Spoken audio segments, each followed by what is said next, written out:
বানাবো এবং passport photo যে প্রবলেম হয় পাসপোর্ট ফটোতে আমরা দেখি যে আমরা ফটোশপের মধ্যে সমস্ত কিছু আমরা আপডেট করে থাকি, সমস্ত কিছু কাজ করে থাকি, ব্যাকগ্রাউন্ড রিমুভ থেকে ফটোর গ্লেজ, ফটোর সমস্ত কিছু আমরা করে থাকি। তো আমি এখন যেটা দেখাবো যে পাসপোর্ট ফটো আমরা ফটোশপে না কাজ করে আমরা অনলাইনে করব, অনলাইনেই সমস্ত কিছু করা যাবে।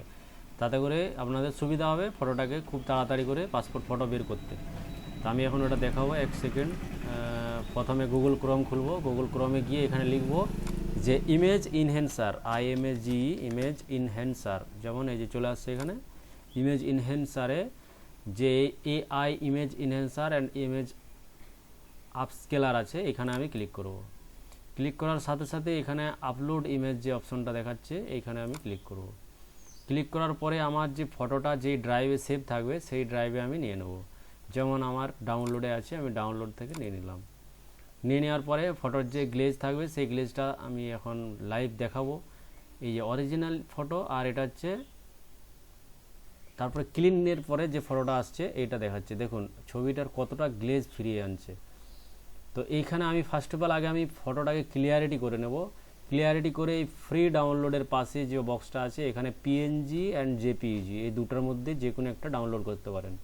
তো আমি এখন JPEG সিলেক্ট করব, এখানে কোয়ালিটিটা একবারে 100% করব, তারপরে ডাউনলোডে যাব। ডাউনলোড করার পরে এখানে আমার ডাউনলোড হয়ে গেল। তারপর আমি এর ব্যাকগ্রাউন্ডটা রিমুভ করব। ব্যাকগ্রাউন্ড রিমুভ করতে গেলে কীভাবে করব, এইখানেই আপনার অপশন আছে, এই যে দেখুন ব্যাকগ্রাউন্ড রিমুভাল।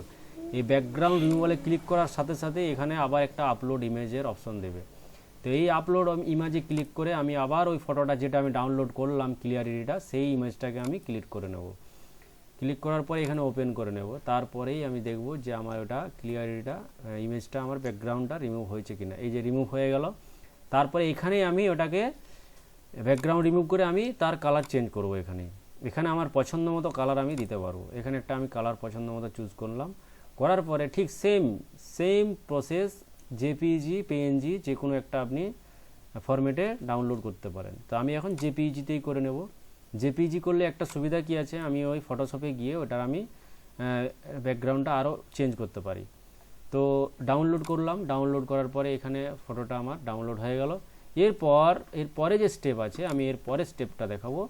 ফটোশপ ওপেন করব। ফটোশপে গিয়ে কিভাবে কত সহজে একটা পাসপোর্ট ফটো বানানো যায় এখন দেখলে বুঝতে পারবেন যে এতটা সিম্পল। তাহলে আমরা কেন ফটোশপে আমরা কেন এতটা সময় নষ্ট করব। তো এইখানে ফার্স্ট ওপেন করব। ওপেনে গিয়ে এইখানে আমার যে ফটোটা যেখানে আছে আমি সেখানে যাব, ডাউনলোডে যাব। ডাউনলোডে আমার ফটোটা আছে, এখানে ক্লিক করার পর ওপেন করব। ফটোটা আমার এখানে ওপেন হয়ে গেল। এরপরে যে ক্রপ টুলটা আছে, ক্রপ টুলটা সিলেক্ট করব। এখানে আমার পাসপোর্ট সাইজের মাপ আমি নেব, নিয়ে এখানে আমি ঠিকঠাক করে সেটিং করে আমার বসাবো এখানে।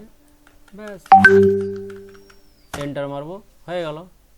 ফটো পাসপোর্টের মাপের হয়ে গেল, ব্যাকগ্রাউন্ডও চেঞ্জ হয়ে গেল।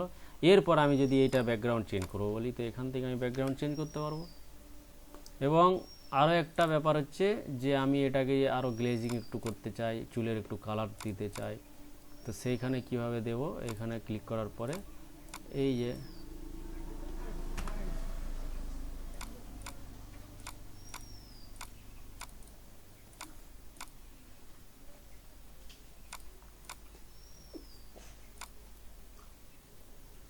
এইখানে আমি একটু চুলের কালার দেব।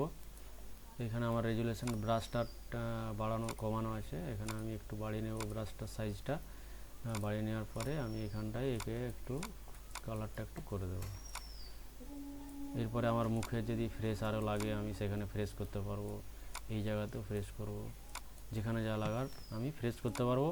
এবং চুলের কালারটা এইভাবে করে আমি দিতে পারবো। তো এই হলো আমাদের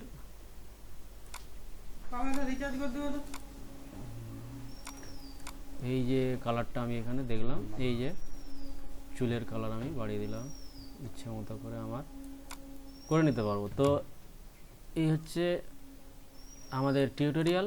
ছোট্ট টিউটোরিয়াল হলেও এটা কিন্তু খুবই ইম্পর্ট্যান্ট। যদি মনে করেন আরও কিছু দেখাতে পারি তো আমাদের পেজটিকে ফলো করে রাখুন। যদি অসুবিধা হয় কমেন্ট করবেন, আমি অবশ্যই আপনাদের পাশে আছি, হেল্প করব। হয়ে গেল। এরপরে আমি যেটা দেখাবো সেটা হচ্ছে আমি এই পাসপোর্ট ফটোটাকে কিভাবে আমি প্রিন্ট করব। কন্ট্রোল N 4x6 পেপার নেব। ওকে এন্টার করার পরে পেজটা ওপেন হয়ে গেল। ওপেনের পরে এখানে আমি ফটোটাকে আরেকবার দেখাই। এই ফটোটাকে আমি এখানে যে মুভ টুল আছে, এখানে ফটোটায় মুভ টুলে ক্লিক করে ফটোটাকে আমি এখানে সাইজে নিয়ে নেব। সাইজে পরপর 3টা আমি এখানে ফটো বের করব, তারপরে আরও এখানে দেব, হয়ে গেল। এরপর এটাকে আমি প্রিন্ট করব। কন্ট্রোল P ক্লিক করার পর এখানে scale to fit media, scale to fit মিডিয়ায় ক্লিক করলে এখানে আমার পুরো ফিট হয়ে যাবে পেপারটার মধ্যে। তারপরে প্রিন্টে যাব, প্রিন্টে গিয়ে এখানে কোন প্রিন্টারটা আছে সেই প্রিন্টারটাকে আমার সিলেক্ট করব। তারপরে প্রপার্টিসে যাব, প্রপার্টিসে গিয়ে এখানে 4x6 পেপার এখানেও সিলেক্ট করতে হবে, না হলে কিন্তু A4 পেজে বেরিয়ে যাবে। তো প্লেন পেপারটাকে আমি করব ইপসন ম্যাট, না হলে করব ফটো পেপার গ্লোসি, যে কোনো একটা করতে পারি। স্ট্যান্ডার্ডটাকে হাই করতে পারি ছবিটা আরও কোয়ালিটি বাড়ানোর জন্য। তারপরে এখানে প্রিন্ট প্রিভিউয়ে যাব, ওকে করব। ওকে করার সাথে সাথে এখানে চলে আসবে প্রিন্ট প্রিভিউয়ের অপশনটা। প্রিন্টারটা অফ আছে সেজন্য এরকম দেখাচ্ছে, অন করে নেব। অন করার সাথে সাথে এখানে প্রিন্ট প্রিভিউটা চলে আসবে, যে আমার প্রিন্টটা কেমন আসবে। পাসপোর্ট ফটো দেখুন এখানে সুন্দরভাবে চলে আসছে। এরপর আমি প্রিন্ট ক্লিক করলে এটা প্রিন্ট আউট হয়ে বেরিয়ে যাবে। তো ওকে বন্ধুরা, এই ছিল আমাদের ভিডিও। দেখা হচ্ছে পরের নেক্সট ভিডিওতে। ওকে, থ্যাংক ইউ।